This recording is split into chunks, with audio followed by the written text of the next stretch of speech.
Hi, everyone. Today we're going to talk about how to introduce a research quote. When you are writing research based constructed responses, you'll have one textual focus, and then you'll have a research article that you will use to support your text that you're discussing throughout the response. Because we always assume that our readers never read this article, we need to introduce it to them so that they can be assured that we are using reliable, unbiased information. So, regardless of whether you are using an article that has an author or does not have an author, your format's going to be generally the same. It's going to go title, author, and if you don't have an author, you use the publisher, credentials, and a summary. So, we're going to do an example of each today. Let's start with an article that has an author. If we look at this article, call it Is Love Blind from Psychology Today, it has an author whose name is Aaron Ben-Zeev, PhD. So when I write my introduction to that article, I'm going to start with the title. In Is Love Blind? Notice how I capitalized all the words in my title.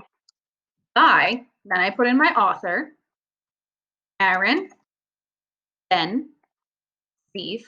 And I want to make sure that I include those letters after his name, PhD, because that is critical to his credentials. Now, if I come over to my article, the next thing that I need is his credentials. I'm going to click his name, and it's going to take me to his biography.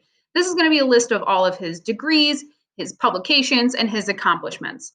We need a sentence from here that tells us that he is a reliable source of information and that readers can trust what he says. If I look at this third paragraph right here, it says Professor Ben-Zeev is considered one of the world's leading experts in the study of emotions. That's pretty impressive.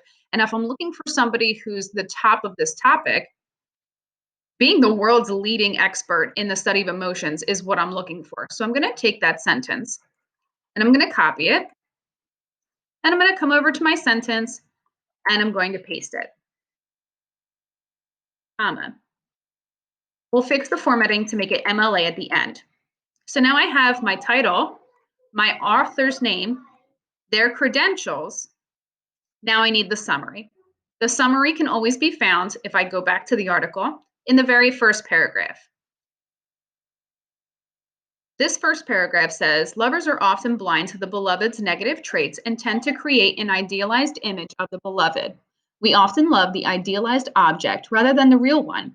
Are we then blind when we fall in love and when we maintain it? So I'm not going to take that because that would be plagiarism, but I can summarize that in my own words. So if I come over to my introduction, In Love is Blind by Aaron Ben-Zeev, PhD, one of the world's leading experts in the study of emotions. The author explains the difference between genuine love and idealized love. Now, are there multiple ways I could have summarized that paragraph? Absolutely. But as long as we're following our who-do rule that we discussed in the introduction to textual quotes, who is speaking and what are they doing, we should be okay. We can go ahead and put this into MLA format now. Times New Roman, 12 font, black. Now let's take a look at an article that does not have an author. When you do not have an author, you want to focus on the publisher. So we will start the same exact way we started the previous example with the title. This article's title is called Neglect. So I say in quotation, neglect, quotation. And since it doesn't have an author, we're going to say from NSPCC. I can't say NSPCC and assume that they know what that stands for. So I'm going to go all the way to the bottom of my web page.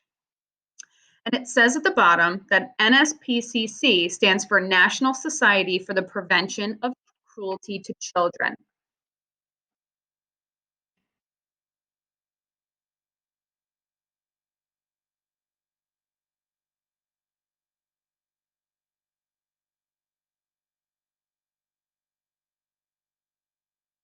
So I have my title, I have my publisher. Now I need their credentials.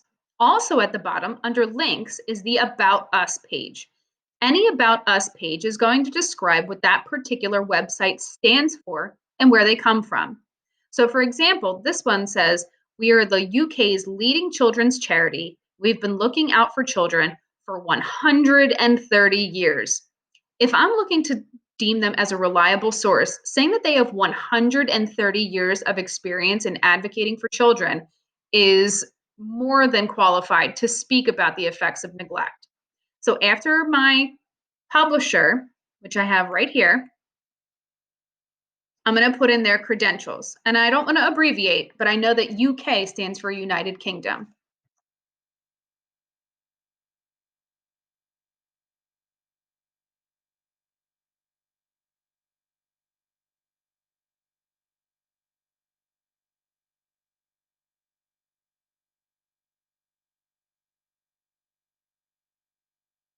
So far, with my title, publisher, and their credentials, my introduction to this article sounds like: "In Neglect from the National Society for the Prevention of Cruelty to Children, the United Kingdom's leading children's charity for over 130 years."